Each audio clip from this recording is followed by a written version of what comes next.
우리 구역장 성경 공부 잠시 하겠습니다. 우리 주보를 참고하시고 마른 뼈들의 부활이라고 하는 공부입니다. 에스겔 37장 1절에서 14절을 본문으로 합니다. 문제 보겠습니다. 이스라엘 백성들에게 성전은 어떤 의미인가요? 설교문에서 찾아보시라. 하나님의 임재와 영광의 상징이지요. 두 번째 질문입니다. 에스겔이 바벨론 포로지에서 제사장 예언자로 소명받을 때 그의 나이는 몇 살이었나요? 에스겔 1장 3절에 보면은 30살. 참 30살은 참 의미가 있습니다. 예수님께서도 공생애가 30살에 시작을 하셨지요. 이스라엘의 제사장이 되는 나이도 30살부터입니다. 20살에서 10년 동안은 인턴 과정을 하다가 30살이 되면 제사장이 됩니다. 이런 연유에 있었는지 우리 장로교회에서 목사와 장로가 되는 그 나이도 30살부터 이렇게 정하게 됩니다. 세 번째 질문입니다. 골짜기에 가득한 마른 뼈는 무엇을 상징하나요? 두 가지. 에스겔 37장 1, 2절 그리고 11절 그리고 설교문에서 보면은 마른 뼈가 상징하는 것 두 가지가 있습니다. 첫째는 이스라엘의 절망적인 상태를 말하는 거다.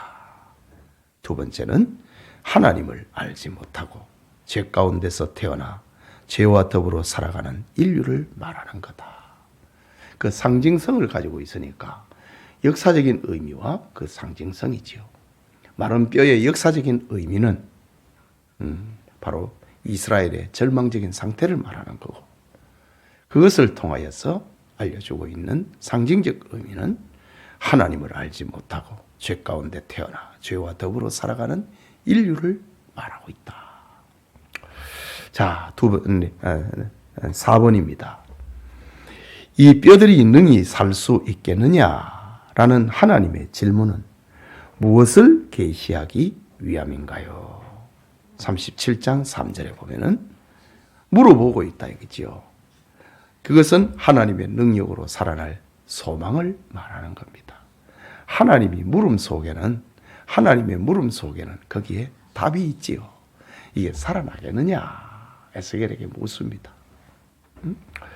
하나님의 능력으로 살아날 소망을 말합니다. 그러나 이제 에스겔은 그건 내 영역 아닙니다. 하나님이 아십니다. 라고 대답하지요. 자, 5번째 질문입니다. 여호와께서 에스겔에게 첫 번째 대언하게 하신 세 문장을 찾아 적어보세요. 하나님께서 이제 에스겔 보고 너는 나를 위하여서 대언하라. 아까 모세는 지금 하나님께서 지금 에스겔이 하나님의 대언자인데, 지금 아까 출애굽기 7장에서는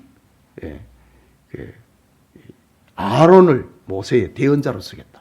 마치 하나님처럼 쓰겠다 이 말입니다. 말씀의 주인처럼 쓰겠다는 말이지요. 자, 5번에 보면은 여호와께서 에스겔에게 첫 번째 대언하게 하신 세 문장을 찾아 적어보세요. 4절에서 6절에 너희 마른 뼈들아 여호와의 말씀을 들을지어다. 대언의 내용이지요. 두 번째 대언은 내가 생기를 너희에게 들어가게 하리니 너희가 살아나리라. 대언입니다. 그 다음 세 번째는 너희 위에 힘줄을 두고 살을 입히고 가죽을 덮고 너희 속에 생기를 넣으리니 너희가 살아나리라. 이게 하나님의 말씀. 하나님의 말씀이 들려지면, 하나님의 말씀에 접촉이 되면 살아난다는 거죠. 하나님께서 에스겔에게 이 마른 뼈들이 살아나겠느냐라고 물었지요. 하나님, 나 그거 잘 모릅니다. 라고 합니다. 사실이지요. 그런데 지금 하나님께서 에스겔을 대언자로 쓰게 씁니다. 너가 내 입이 되어가지고 말을 하는데 그 말이 닿는 곳마다 살아난다. 여호와의 말씀을 들으라. 살아나리라. 살아나리라. 라고 지요. 자, 6번째 질문입니다. 여호와께서 에스겔에게 두 번째 태어나게 하신 문장을 찾아 적어보세요. 37장 9절에 생기야 사방에서부터 와서 이 죽음을 당한 자들에게 불어서 살아나게 하라. 에스겔이 하나님의 말씀을 대언한 겁니다. 생기를 향하여서 하나님의 형상을 지금 가지고 있는 저들에게 생기야 부르라. 그리고 살아나게 하라. 여러분, 설교는 바로 이런 것입니다. 하나님의 말씀을 들으라. 들으면 살아난다. 주 예수를 믿으라. 그리하면 너와 네 집이 구원을 얻으리라. 이게 설교입니다. 이게 전도입니다. 하나님의 말씀이 들으면 살아난다는 거지. 자, 7번입니다. 마른 뼈들이 부활하여 극히 큰 군대가 된 궁극적 이유 3개를 본문에서 찾아보세요. 6절과 13절과 14절에 마른 뼈들이 부활하여 극히 큰 군대가 된 궁극적 이유 3가지를 본문에서 찾아보라. 6절에는 내가 여호와인 줄 너희가 알리라. 두 번째 13절에 너희는 내가 여호와인 줄 알리라. 또 14절에 나 여호와가 이 일을 말하고 이룬지를 너희가 알리라. 자, 살아난 사람입니다. 우리의 표현으로 하면 구원받은 사람입니다. 구원받은 사람이 하나님의 큰 군대가 되는데 어째서 하나님의 큰 군대가 되느냐 이거지요. 여호와가 내가 여호와인 줄 알리라. 나를 살린 이는 하나님인 줄 알기 때문에 하나님의 군대가 되는 거지요. 구원받은 사람은 하나님의 군대가 되고 하나님께 영광을 돌리는 자가 된다는 겁니다. 그 하나님이 우리를 구원하신 이유, 하나님이 우리를 군대로 만들기 위하여서 나를 구원하신 이가 하나님이라는 것을 알고 전하도록 하기 위해서 하나님께서 우리를 구원하시는 겁니다. 여기에는 에스겔 37장에는 바로 구원하신 목적까지도 담고 있는 것입니다. 자, 8번입니다.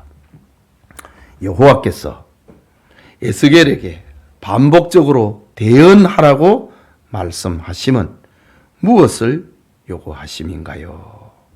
이것은 선지자의 사명을 촉구하기 위함입니다. 설교의 마지막 대지지요. 반복적으로 대언하라, 대언하라, 대언하라. 이거는 에스겔을 향한 선지자의 사명입니다. 말해라는 거죠. 사명을 촉구하는 말씀입니다. 자, 9번째. 다음 빈칸을 채워보세요. 에스겔 37장 7절과 8절의 말씀입니다. 이에 내가 명령을 따라 대언하니 대언할 때에 무엇이 나고? 소리가 나고. 참, 우리가 참 여기에는 신비한 어떤 영적인 그 교훈을 담고 있습니다. 하나님의 말씀을 들으면 소리가 나게 되어 있습니다. 제자리를 찾아가는데 소리가 안 날 리가 있나요? 나는 교회 가야 되겠다 그랬고 교회 가지 마라 그랬고 소리가 나지, 싸움이 나지요. 이거는 어쩔 수 없는 겁니다. 하나님의 말씀이 귀에 들린 사람과 귀에 안 들린 사람들 사이에는 소리가 나게 되어 있습니다. 다시 봅시다.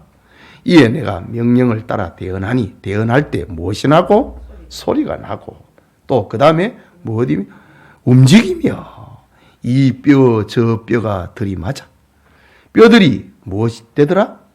서로 연결되더라. 하나님의 말씀이 선포되면 소리가 나고 움직이고 뼈들이 서로 연결되게 돼 있다. 자기 자리를 찾아간다는 말이죠. 그 다음에 또 내가 또 보니 그 뼈에 무엇이 생기고 힘줄이 생기고 무엇이 오르며 살이 오르며 그 위에 무엇이 덮이나 가죽이 덮인다. 하나님의 형상을 찾아간다는 말이죠. 하나님의 말씀을 들으면 소리가 나고 제자리를 찾고 결국에는 하나님의 형상을 찾아간다는 겁니다. 자, 마지막 설교문에서 우리 빈 공란을 또 채워봅시다. 우리는 무엇이 된 고륙과 형제에게, 마른 뼈가 된 고륙과 형제들에게 하나님의 복음을 전해야 합니다. 친구들에게, 동료들에게, 이웃에게 하나님의 복음을 전해야 됩니다. 여기에 나의 무엇이 능력이, 나의 무엇이 지식이, 나의 무엇이 중요하지 않습니다. 나의 능력이, 나의 지식이, 나의 경험이 중요하지 않습니다.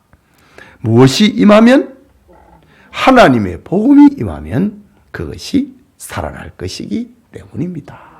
순종하면 된다 라는 말이지요. 결과는 하나님이 책임지는 겁니다. 너는 대언해라. 결과는 내가 한다 이거지. 응? 하나님의 말씀을 들려지는 곳에 소리가 나고 움직이고 뼈들이 제자리를 찾고, 응? 힘줄이 생기고 살이 차오르고 그 위에 가죽이 덮인다. 결과는 하나님이 한 겁니다. 에스겔이 한 거 없어요. 에스겔은 그냥 하나님의 말을 대언했을 뿐입니다. 전도는 바로 이런 것입니다. 설교는 이런 것입니다. 결과는 하나님 앞에 맡기고 내 할 거 하는 거예요. 그러면 듣는 자는 살아나는 겁니다. 바로왕처럼 안 들으면 망하는 거고 듣는 자는 살아나는 겁니다. 자, 이렇게 구역 공부 잘 인도하시기 바랍니다.